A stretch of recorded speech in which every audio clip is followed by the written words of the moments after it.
If you're buying expensive supplements to boost your quail egg production, you might be burning money on something the peels in your kitchen could do better. The truth is, supplement companies don't want you to know this. The same results, sometimes even better ones, can come from ingredients sitting in your fridge right now for a fraction of the cost. Today I'm showing you 3 fermented foods that make your quails lay more eggs and stay healthier long-term without spending a single dollar on store-bought supplements. Before we dive in, hit subscribe now because what you're about to learn could change how you feed your birds forever. Let's start with something you probably already have sitting in your kitchen right now. Cabbage. Most people throw cabbage in with their regular greens and never think twice about it. But once you understand what fermentation does to it, you'll never look at it the same way again. Here's the exact ratio you need. For every 1 kilogram of chopped cabbage, use around 20 to 25 grams of salt, roughly 2% to 2.5% of the cabbage's weight. If you're working with smaller batches, that's about 2 small teaspoons of salt for every half kilogram of cabbage. One detail that trips people up: use unrefined salt, rock salt or sea salt, not iodized table salt. Iodine can interfere with the fermentation process itself and slow down or weaken the bacterial activity you actually want. Here's the method. Chop the cabbage, season it with the salt, then massage it with clean hands until it releases its own juice. Once that liquid starts pooling, leave the mixture in a warm spot for 3 to 5 days. That's it. No machines, no special equipment.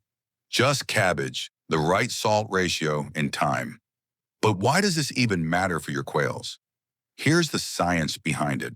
Raw cabbage contains compounds that interfere with digestion. They block certain nutrients from being absorbed properly. When you ferment the cabbage at this ratio, those blocking compounds break down.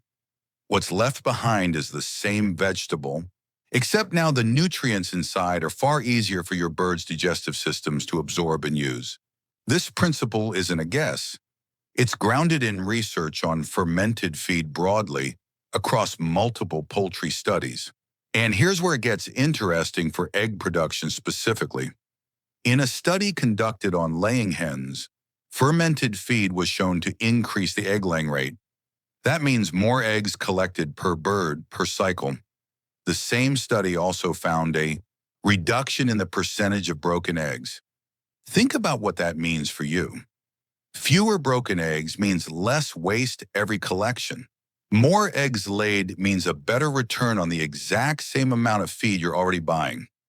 You're not spending more, you're getting more out of what you already have.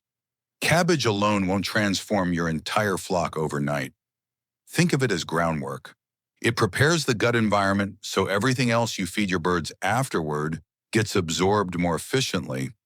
And that groundwork matters because the next ingredient has the single largest number of direct scientific studies linking it to increased egg production of anything we'll cover today.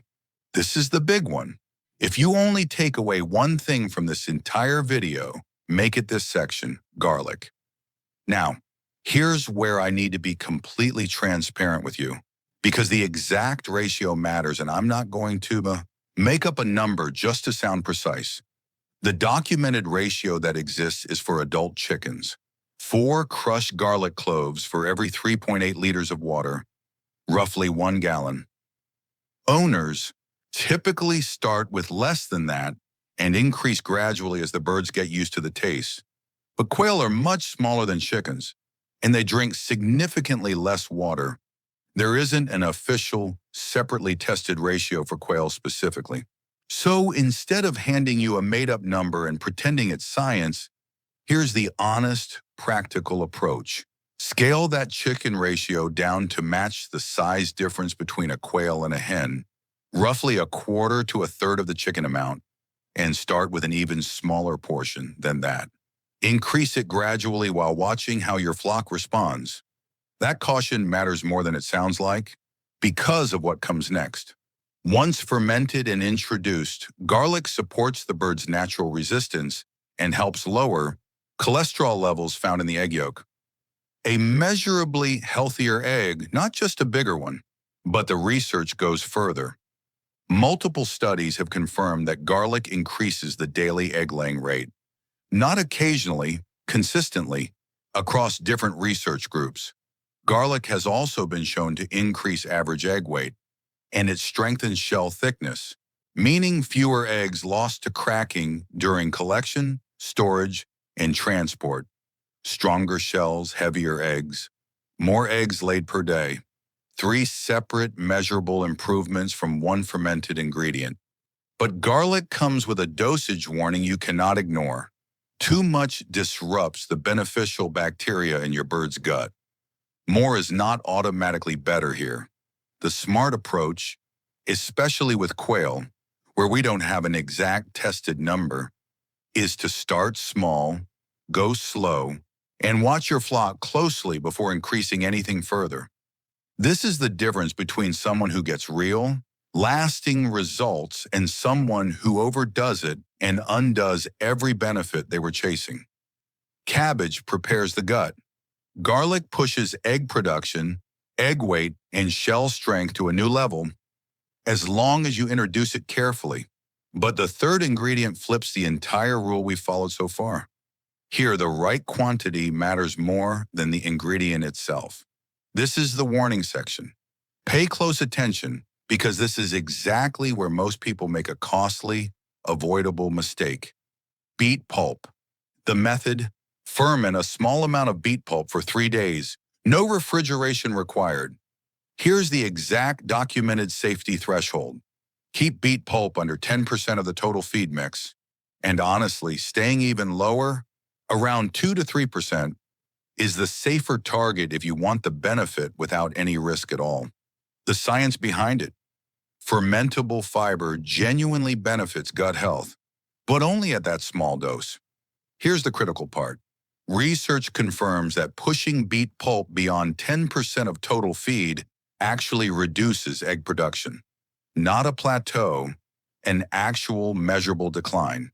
Even a small increase beyond the right amount had a negative effect on total egg mass. Let that sink in, because it directly contradicts what we just covered with cabbage and garlic. With those two, more consistent, gradual use brought more benefit within reason. With beet pulp, the logic reverses completely. Small amounts help. Larger amounts actively hurt. The message: less is more. Staying at 2 to 3%, given every few days, beats pushing toward that 10% ceiling every single day. This is exactly why people who experiment with natural feed additives get disappointing results. They assume if a little works, more must work better. With beet pulp specifically, that assumption backfires directly. Now you have the complete picture. Not everything natural means add as much as possible. Let's bring it together.